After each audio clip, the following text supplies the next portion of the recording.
الحمد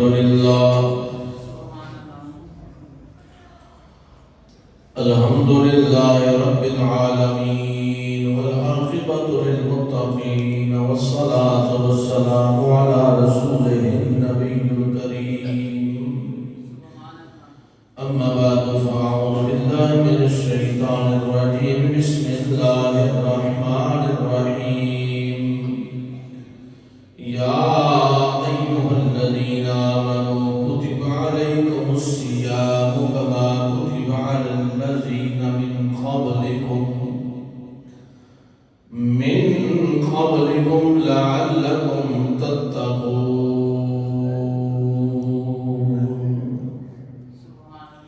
صدق الله مولانا العظيم إن الله وملائكته يصلون على النبي يا أيها الذين آمنوا صلوا عليه وسلموا تسليما الصلاة والسلام عليك يا سيدي يا رسول الله وعلى آلك وصحابك وسلم عليك يا أشرف الأنبياء والمرسلين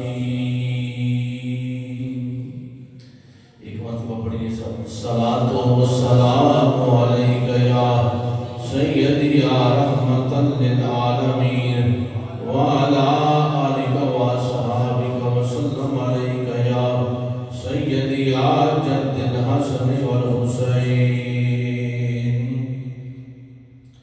مولاي صل وسلم دائما ابدا على حبيبك خير الخلق كلهم بخشش کا ساتھ لے کر سامان آ گیا بخشش کا ساتھ لے کر سامان آ گیا ہے رمضان آ گیا ہے رمضان آ گیا ہے صد شکر پھر خدا کا مہمان آ گیا ہے صد شکر پھر خدا کا مہمان آ گیا ہے رمضان آ گیا ہے رمضان آ گیا ہے سجدوں سے پھر جبینیں آباد ہو رہی ہیں سجدوں سے پھر جبینیں آباد ہو رہی ہیں رو رو کے داغ اسیاں آنکھیں بھی دھو رہی ہیں تیرا دلوں میں نور ایمان آ گیا ہے رمضان آ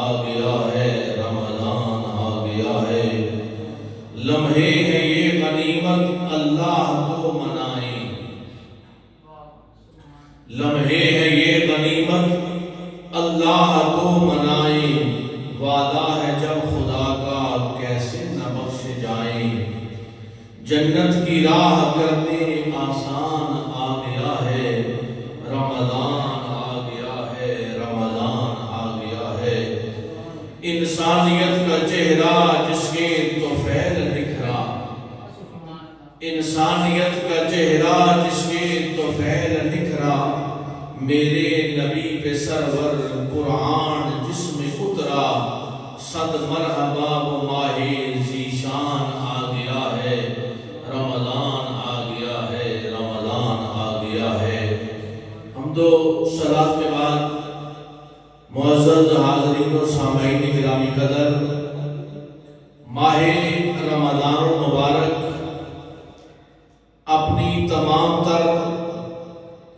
تابانیوں عفتوں رفتوں کے ساتھ جلوہ گر ہے اور یہ ہم گنہگاروں کو بخشوانے کے لیے ماہ مقدس جلوہ گر ہے اور یہ اللہ رب العزت نے ارشاد فرمایا کہ روزے صرف تمہارے لیے نہیں ہیں روزے تم سے پہلی امتوں پر بھی فرض کیے گئے لیکن روزے کا مقصد کیا ہے مقصد روزہ کیا ہے اس کا حصول کیا ہے تو وہ ایک ہی بات ہے تقوی پرہیزگاری چونکہ روزہ گناہوں کو جلا دیتا ہے جیسے آگ لکڑی کو جلا دیتی ہے روزہ جسم کو پاک کر دیتا ہے روزہ روح کو قوت دیتا ہے روزہ تعلق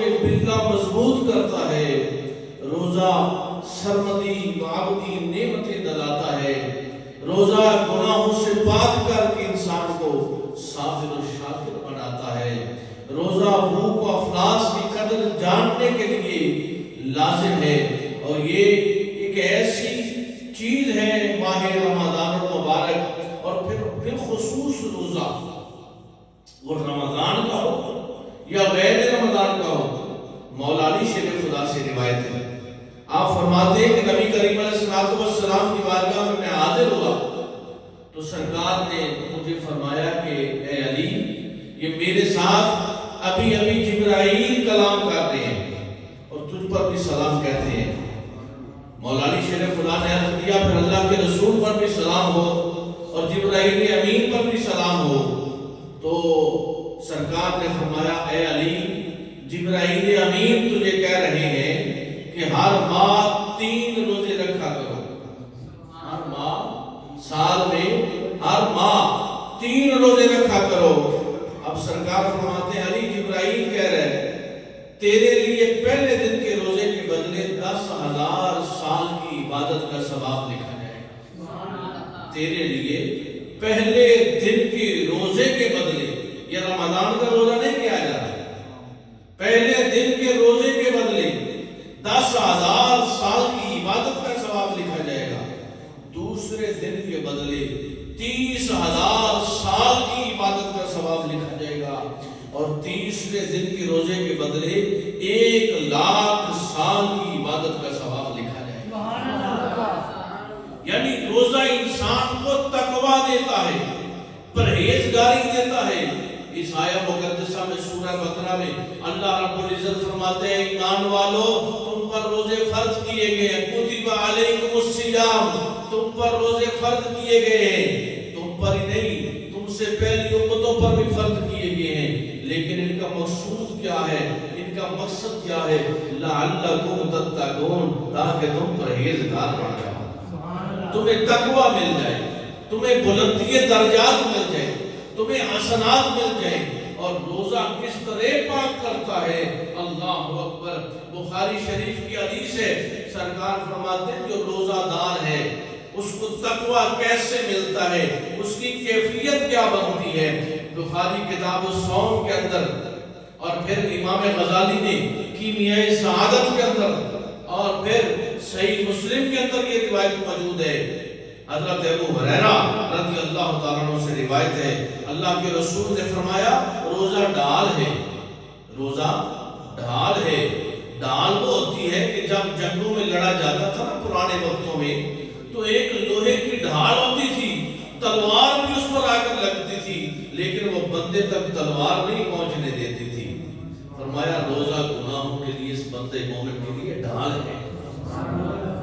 یعنی شیاطین وسوسے اور گناہوں کے ذریعے حملہ کرنا چاہتے ہیں لیکن حملہ کر نہیں پاتے، یہ روزہ آگے ڈھال بن جاتی ہے اس انسان کو پاک کرنے کے لیے، اس کو تقویٰ طہارت دینے کے لیے روزہ فرمایا گیا ڈھال ہے۔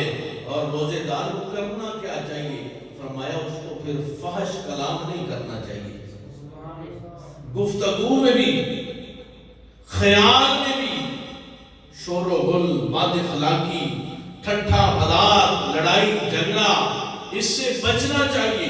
تو پھر ہوگا کیا، فرمایا روزہ دار 2 مرتبہ، روزہ دار 2 مرتبہ اس کو کہے، اگر وہ برا بھلا بھی کہہ دینا تو روزہ دار اسے کہے بھئی میں روزہ سے ہوں، میں فحش نہیں بولوں گا، میں لغویات نہیں بولوں گا، کیوں؟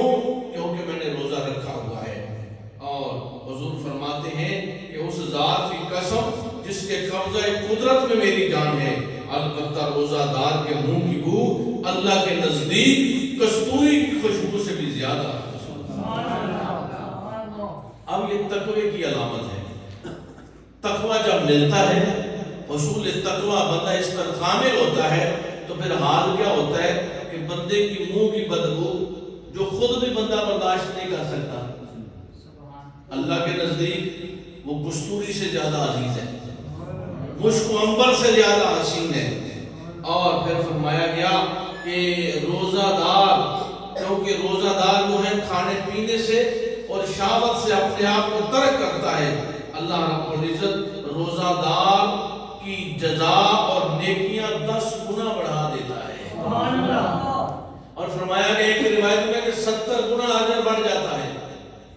ایک روایت میں فرمایا گیا کہ نفل کا درجہ فرض کے برابر اور فرض کا درجہ 70 فرضوں کے برابر کر دیا جاتا ہے. کیوں؟ کیونکہ یہ بندہ مومن روزہ سے ہے، اور روزہ کا مطلب ہی یہ ہے اپنے آپ کو پاک کر لینا. اور حضور سیدی غوث اعظم رضی اللہ تعالیٰ عنہ آپ نے لفظ رمضان کی جو اصطلاح پیش کی ہے غنیۃ الطالبین کے اندر حضور سیدی غوث اعظم فرماتے ہیں رمضان کے 5 حروف ہیں اور ہر حرف اپنے اندر بڑی دلچسپی رکھتا ہے، بڑی وسعت رکھتا ہے، بڑی رفعت رکھتا ہے. حضور سیدی غوث اعظم فرماتے ہیں رے سے مراد رضوان ہے، رے سے مراد رضوان خدا سے ہے، اور پھر میم سے مراد محبت خدا سے ہے، اور پھر ضاد سے مراد زمان خدا سے ہے، اور پھر علف سے مراد الفت خدا سے ہے، اور پھر نون سے مراد نور خدا سے ہے. یعنی گویا معلوم ہوا کہ رمضان کی رے بندے کو قرب دے رہی ہے، رضوان الہی دے رہی ہے، اللہ کا قرب دے رہی ہے، فرشتوں جیسا مقام دے رہی ہے. اور جو میم ہے یہ محبت الہی دے رہی ہے، یہ محبوبیت دے رہی ہے، یہ بندے کو اللہ کا محبوب بنا رہی ہے. اور پھر جو علف ہے یہ اللہ کی الفت دے رہا ہے، اللہ کی الفت دے رہا ہے، انس دے رہا ہے. اور پھر دعات جو ہے یہ ضمانت و ضرورت سے ہے. یعنی رمضان کا روزہ اللہ کی ضمانت ہے. رمضان کا روزہ رکھنے والے کی تمام ضرورتوں کو اللہ رب العزت پورا فرما دیتا ہے، تمام حاجات کو اللہ رب العزت پورا فرما دیتا ہے. اور پھر جب بندہ روزے کی حالت میں کامل و اکمل ہوتا ہے تو اس کو نور خدا عطا کیا جاتا ہے، اس کو نور خدا عطا کیا جاتا ہے. اور حضور سیدی غوث اعظم فرماتے ہیں کہ یہ رمضان کا جو مہینہ ہے یہ بندہ مومن کو کامل و اکمل کرنے کے لیے اللہ رب العزت نے جو ہے وہ نازل فرمایا ہے. اور بندے نبی پاک علیہ الصلوۃ والسلام کے امتی حضور رمضان سے قبل خطبہ ارشاد فرماتے ہیں استقبال رمضان پر. اس کا سارا متن و مفہوم تقوی کے ساتھ جڑا ہوا ہے. حضور شعبان سے کہ آخری دن تا حضرت سلیمان فارسی سے روایت ہے، مشکات شریف اور الترغیب و الترہیب کے اندر یہ آتا ہے نبی کریم علیہ الصلوۃ والسلام نے فرمایا لوگو تم پر عظمت والا برکت والا مہینہ سایہ فگن ہوا ہے، وہ مہینہ جس میں 1000 ماہ سے افضل ایک رات افضل ہے. 1000 ماہ سے افضل ایک رات افضل ہے. اللہ نے اس کے روزے فرض کیے، اس کی رات میں قیام کرنا یعنی تراویح پڑھنا. فرمایا کہ یہ ثواب کی چیز ہے. یعنی سنت جو شخص اس ماہ میں ایک نفل پڑھے گا، یہ حضور کا خطبہ ہے، اس ماہ میں جو شخص ایک نفل پڑھے گا اللہ اسے جو ہے دوسرے مہینوں کے فرضوں کے برابر ثواب عطا فرمائے گا. یعنی فرض کا ثواب عطا ہوگا. اور جو اس ماہ میں فرض ادا کرے گا اللہ رب العزت دوسرے مہینوں کے 70 فرضوں کے برابر اس کو ثواب عطا فرمائے گا. فرمایا کہ صبر کا مہینہ ہے، یہ حجت کا مہینہ ہے، یہ جنت کا مہینہ ہے، اور ایک دوسرے کے ساتھ ہمدردی کا مہینہ ہے. اس ماہ مبارک میں مومن کا رزق بڑھا دیا جاتا ہے.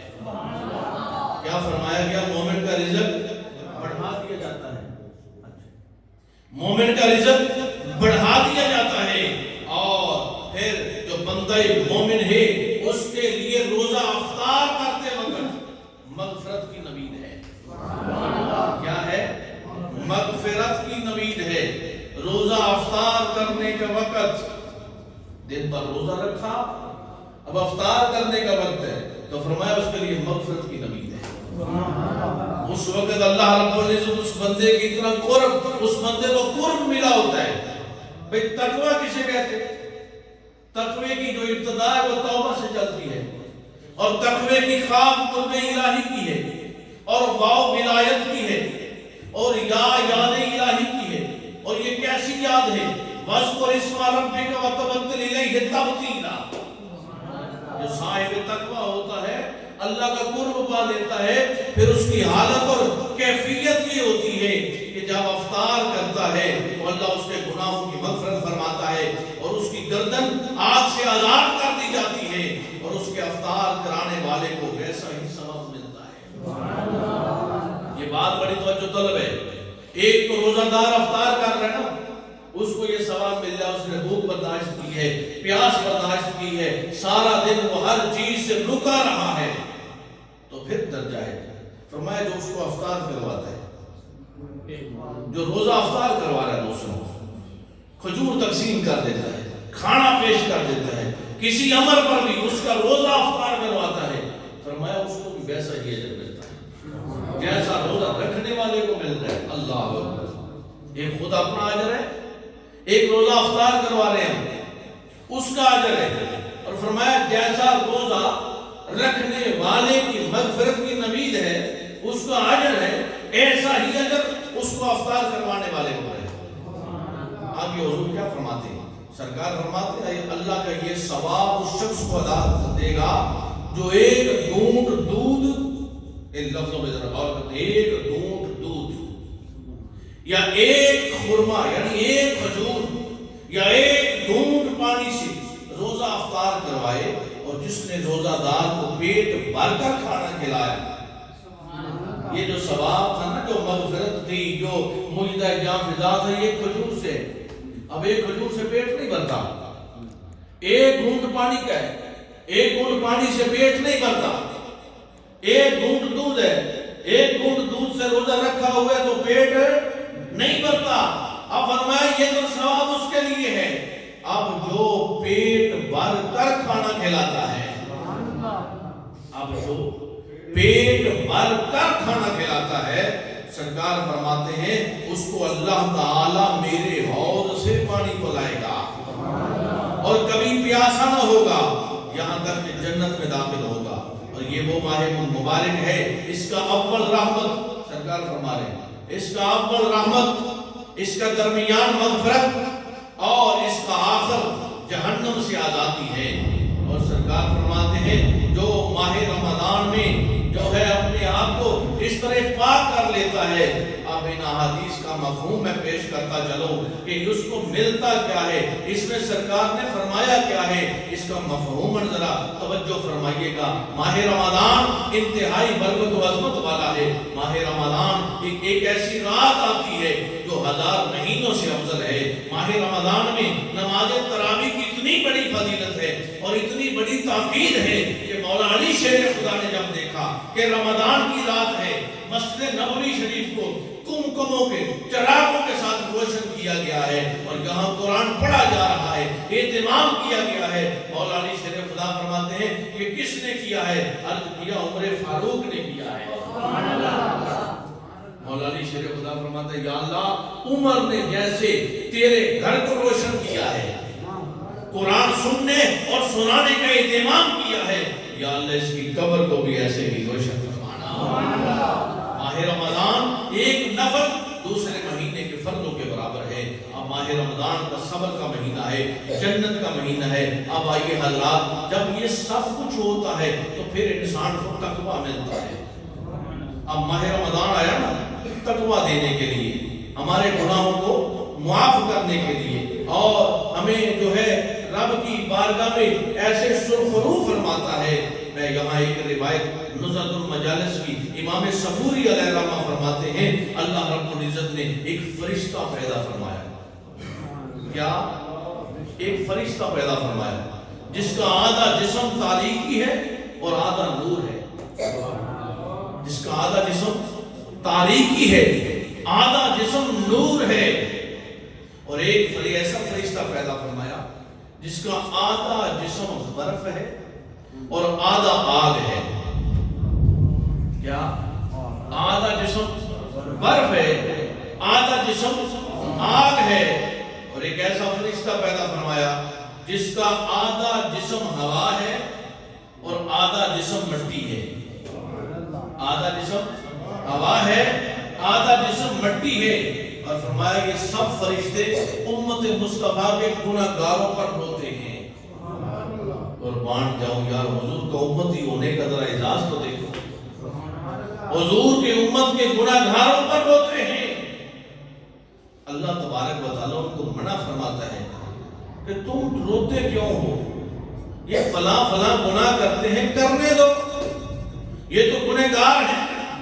وہ عرض کرتے مولا تو نے ان کے لیے رمضان فرض نہیں کیا؟ تو نے ان کے لیے رمضان فرض نہیں کیا. یعنی اگر اللہ فرماتا ہے فرض کیا ہے تو اللہ رب العزت فرماتا ہے تم نے سچ کہا، بے شک رمضان میں ہر روز 5 مرتبہ ان پر میری رحمت ہوتی ہے. پہلے رب فرشتوں سے فرماتے ہیں کیوں روتے ہو امت مصطفیٰ کے گنہگاروں پر؟ وہ تو گنہگار ہے، رہنے دو، جانے دو جہنم میں. عرض کرتے مالک تو نے رمضان ان کے لیے نہیں رکھا؟ تو خالق فرماتا ہے ہاں تم نے سچ کہا، رمضان میں ہر روز 5 مرتبہ میری رحمت ان پر برستی ہے اور گنہگاروں کو بخشا جاتا ہے، مغفرت کی نوید دی جاتی ہے. کس عمل پر؟ کہ اس نے تقوی اختیار کیا. حضور فرماتے ہیں کہ روایت میں آتا ہے 5 لوگوں کی جنت مشتاق ہے. ان میں ایک وہ ہے جو رمضان کے روزے رکھنے والا ہے، جو بھوکوں کو کھانا کھلانے والا ہے، جو قرآن کی تلاوت کرنے والا ہے، جو اپنی زبان کی حفاظت کرنے والا ہے. اب یہ ماہ رمضان المبارک ہمیں یہ تمام چیزیں سکھاتی ہے. ہم فحش گوئی سے بچتے ہیں، ہمارا نفس جو ہے بھوکا رہتا ہے، پیاسا رہتا ہے. ہم پھر اس میں جذبہ ہمدردی بڑھتا ہے، لوگوں کو افطار کرواتے ہیں، غریبوں کی خدمت کر دیتے ہیں، لوگوں کو اپنے ساتھ شامل کر کے کھانا کھلاتے ہیں. اب یہ تمام چیزیں حصول تقوی کا حصول ہے. یہ تمام چیزیں حصول تقوی کے لیے، کیونکہ روزے کا مقصد یہ ہے کہ حضور کی امتیوں کو تقوی دیا جائے، پرہیزگاری دی جائے. لعلکم تتقون، لعلکم تتقون، لعلکم تتقون. حصول یہ ہے، مقصد یہ ہے، مراد یہ ہے، منشا یہ ہے کہ تمہیں تقوی دیا جائے، تمہیں پرہیزگاری مل جائے. اب حضرات گرامی قدر، ہم وہ خوش نصیب لوگ ہیں، اللہ نے رمضان دیا. اور قرآن مجید جو ہے یہ تو ایک ہمارا قرآن جو ہم پہ نازل ہوا، حضور پہ نازل ہوا، اس سے قبل جتنی کتابیں نازل ہوئی ہیں وہ بھی رمضان میں نازل ہوئی ہیں. جتنے صحائف نازل ہوئے وہ بھی رمضان میں نازل ہوئے. اور رمضان کی 1 تاریخ کو جو جنت کے دروازے کھول دیے گئے نا، جہنم کے بند کر دیے گئے. رمضان کی 3 تاریخ کو حضرت ابراہیم علیہ السلام پر صحائف نازل ہوئی. رمضان کی 4 تاریخ کو حضرت موسیٰ علیہ السلام پر تورات نازل ہوئی. رمضان کی 18 تاریخ کو حضرت داؤد علیہ السلام پر زبور نازل ہوئی. رمضان کی 13 تاریخ کو عیسیٰ علیہ السلام پہ انجیل نازل ہوئی. رمضان کی 27 تاریخ کو قرآن نازل ہوا. مکہ مکرمہ ہے، رمضان کی 10 تاریخ ہے. بدر ہے، رمضان کی 17 تاریخ ہے. اور پھر اس کے علاوہ اہل بیت امہات المومنین کی مثال ہے، حضرت سیدہ عائشہ صدیقہ کا مثال ہے 17 رمضان کو. اور پھر حضرت ام سلمہ کا مثال ہے 3 رمضان کو. اور پھر 3 رمضان کو سیدہ خاتون جنت فاطمہ الزہرا سلام اللہ علیہا کی ولادت بشارت ہے، ان کا بھی مثال ہے 3 رمضان کو. اور پھر رمضان کی 25 تاریخ کو حضرت سیدہ ام کلثوم کا مثال ہے. اور پھر رمضان کی 21 تاریخ کو مولا علی شیر خدا کا مثال ہے.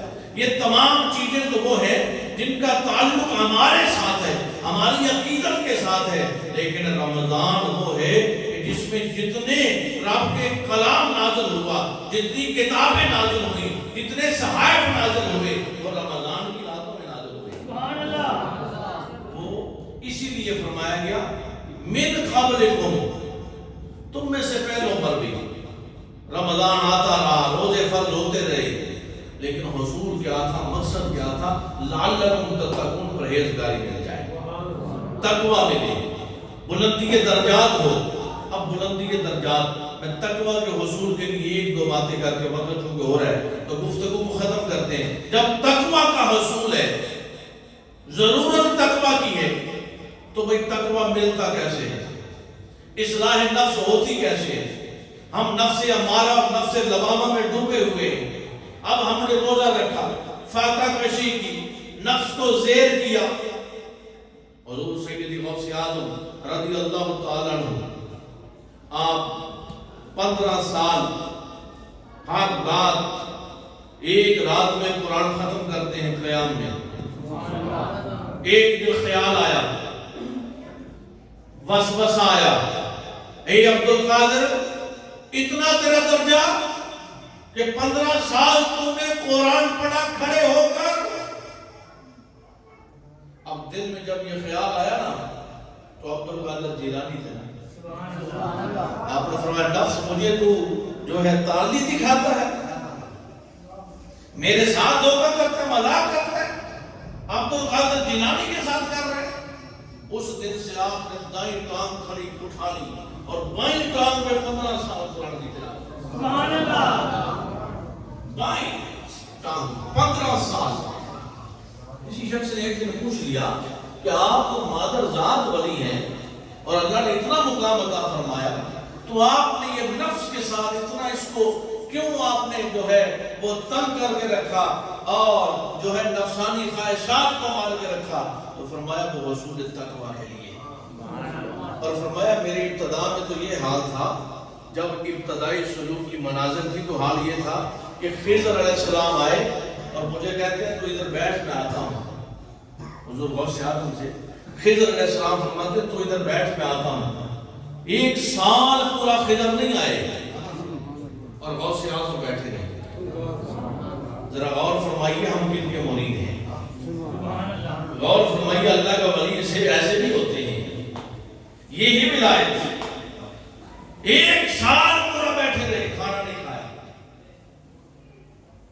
پھر سال کے بعد خضر آئے، عبد القادر ابھی بھی بیٹھا ہے۔ فرمایا یہ عبد القادر ہے، کوئی عام بندہ نہیں۔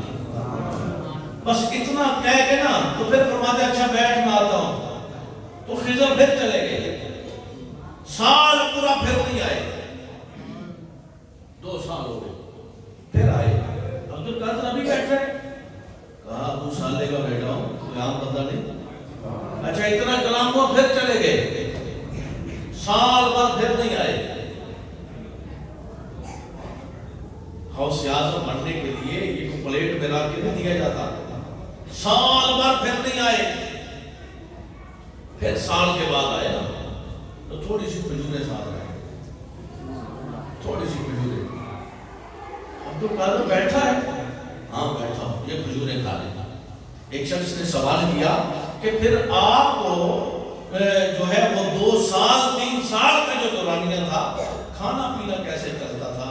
حضور سیدی غوث اعظم فرماتے ہیں جب تقویٰ ملتا ہے نا تو پھر حالت یہ ہوتی ہے، آپ فرماتے ہیں خدا کی قسم جس چیز کو کھانے کا ارادہ ہوتا وہ پکی پکائی زمین سے میرے سامنے آ جاتی۔ سبحان اللہ! لیکن حالت یہ تھی کہ 1 سال پورا مجھے پیاس نہیں لگی۔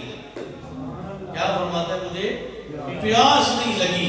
لیکن حضرات گرامی قدر ان حصول کے لیے، تقوی کے حصول کے لیے، ہمارے نفس کے لیے 4 اصول پیش کیے گئے ہیں۔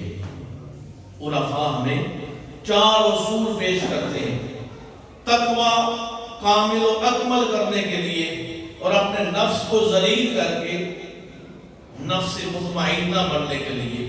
تو وہ 4 اصول ہیں، یہ بطور سبق یاد کر لیجئے اور ہمارا آج کا کلام مکمل ہوگا۔ پہلا اس میں کیا ہے؟ مشارطہ۔ مشارطہ کہتے ہیں شرط لگانا۔ ڈاکٹر صاحب مشارطہ کہتے ہیں شرط لگانا، کہ اپنے نفس کے ساتھ یہ شرط لگا لینا کہ میں گناہ نہیں کروں گا، میں گناہ نہیں کروں گا، یہ شرط لگانا۔ فرمایا یہ بھی حصول تقویٰ کے لیے ہے۔ دوسرا مراقبہ، اس بات کا کشف کرنا۔ مراقبے 2 طرح کے ہیں، ایک اہل اللہ کا مراقبہ ہے، وہ اعلیٰ منزل پہ جا کے سکھایا جاتا ہے۔ یہ ابتدائی مراقبہ ہے جو عام مرید کے لیے ہے، جو عام سالک کے لیے ہے، جو عام شخص کے لیے ہے، جو تقویٰ حاصل کرنا چاہتا ہے، تو وہ مراقبہ ہے۔ وہ کون سا مراقبہ ہے؟ وہ بس یہ دیکھنا کہ میں نے گناہ تو نہیں کیا، کیا میں نے آمدن ساون بھول کر یا جان بوجھ کر کوئی گناہ تو نہیں کر لیا، اس بات کا ادراک حاصل کرنا۔ تیسرا محاسبہ، حساب کرنا، حساب لگانا کہ میں نے آج کتنے گناہ کیے، کتنی نیکیاں کی۔ یہ ابتدائی تقویٰ کے طرف جو سفر کرنا چاہتے ہیں نا، یہ میں جو اپنا اعلیٰ منزل کا سبق نہیں دے رہا، ابتدا کی بات کر رہا ہوں۔ آگے جا کے تو پھر گناہ کا خیال ہی نہیں رہتا، پھر تو جو ہے وہ غوث اعظم نے جیسے بتایا کہ وسوسہ بھی آئے تو خیال جو ہے ادھر نہیں جاتا۔ تو یہ ہے تیسرا کیا ہے، محاسبہ کرنا، اپنا حساب لگانا کہ میں نے کتنے گناہ کیے، کتنی نیکیاں کی۔ اور چوتھا ہے مواخذہ، یعنی نفس نے دن بھر جو نافرمانیاں کی، سارا دن جو گناہ ہوئے، جو سرکشی ہوئی، جو لغویات ہوئے، جو سیئات ہوئے، تو ان میں کیا کرنا، ان کی سزا کے لیے اس پر عبادت کا بوجھ ڈالنا، یہ ہے مواخذہ۔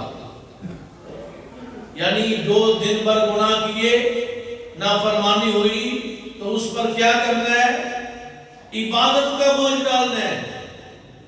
یہ سونا چاہتا ہے لیکن سالک اس کو مصلی پہ کھڑا کرتا ہے، یہ کھانا چاہتا ہے، سالک اس کو روزے میں لے جاتا ہے، یہ آرام کرنا چاہتا ہے، یہ عیش و عشرت پانا چاہتا ہے، سالک اس کو عیش نہیں کرنے دیتا، آرام نہیں کرنے دیتا، بلکہ اس کی جان جوکھوں میں ڈالتا ہے، اس کو تکلیفوں میں ڈالتا ہے، اس کو پریشانیوں میں ڈالتا ہے۔ حضور غوث اعظم سے کسی نے پوچھا اتنا درجہ کیسے پایا ہے؟ فرمایا میں دن بھر روزہ رکھتا تھا، تو ابتدا تھی نا جب بچپن سے ہی روزہ رکھتا اور سارا دن کام بھی کرتا، کھیتوں میں ہل چلاتا، کھلیانوں میں رہتا، اپنے آپ کو اپنی جان کو جوکھوں میں ڈالے رکھتا، نفس کو پریشان کیے رکھتا، اور رات جب افطار کا وقت ہوتا نا، جو پیسے ملتے نا، جو اجرت ملتی، ان پیسوں سے چیزیں خرید کر لوگوں میں تقسیم کر دیتا، نفس کو پھر دلیل کرتا کہ تجھے نہیں کھانے دوں گا، لوگوں میں تقسیم کر دیتا، اور جب رات ہوتی نا تو اس کو بستر پہ نہیں جانے دیتا، اس کو میں مصلی پہ کھڑا کر دیتا، زبان پہ قرآن کی تلاوت جاری کر دیتا۔ تو یہ حصول تقویٰ کے لیے ہے۔ حضرات گرامی قدر، یہ روزے اس لیے اللہ نے فرمایا لعلکم تتقون، تاکہ یہ نہ سمجھ بیٹھنا کہ ہمیں بھوکا رکھا ہے، ہمیں پیاس میں رکھا ہے، نہیں، لعلکم تتقون۔ کوئی مہمان کسی کے پاس آئے نا تو میزبان اس کو دعوت دے، تو میزبان کہتا ہے یار آنا ہمارے گھر میں تمہارے لیے کھانے تیار کروں گا، میں تمہارے لیے مشروبات رکھوں گا، میں تمہارے لیے گوشت کا انتظام کروں گا، میں تمہارے لیے طرح طرح کے جو ہے انواع و اقسام کے کھانے تیار کروں گا، کہتے ہیں نا۔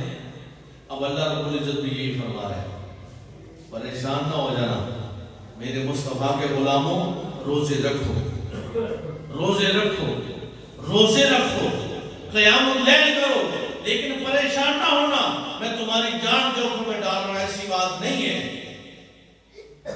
کل میرے پاس جب جنت میں آؤ گے تو تمہارے لیے حور و قصور ہوں گی، رحمان ہوں گے، جنت تجری من تحتہا الانہار ہوں گی، اور یہ روزہ جو ہے تمہارے لیے جزائے معین ہے، اور یہ روزہ تمہارے لیے خوشنودی کا باعث ہے، اور یہ روزہ تمہارے لیے جنت کی نوید ہے، اور یہ روزہ تمہارے درجوں کو بڑھانے کے لیے ہے، اور یہ روزہ تمہارے اوپر جو ہے تقوی کا حصول کامل و اکمل کرنے کے لیے ہے کہ اگر آمدن یا صاحبن کوئی گناہ سرزد ہوئے ہیں تو بحالت روزہ اللہ تم پہ اپنی رحمتوں کا نزول فرما لیتا ہے، اور ہر رات حضور فرماتے ہیں ہر رات رمضان کی ہر رات 60,000 گنہگاروں کو رب بخش دیتا ہے، ہر رات رمضان کی ہر رات 60,000 گنہگاروں کی بخشش ہوتی ہے، اور یہ وہ گنہگار نہیں جن کو جنت ملی ہے، جو جہنمی ہے،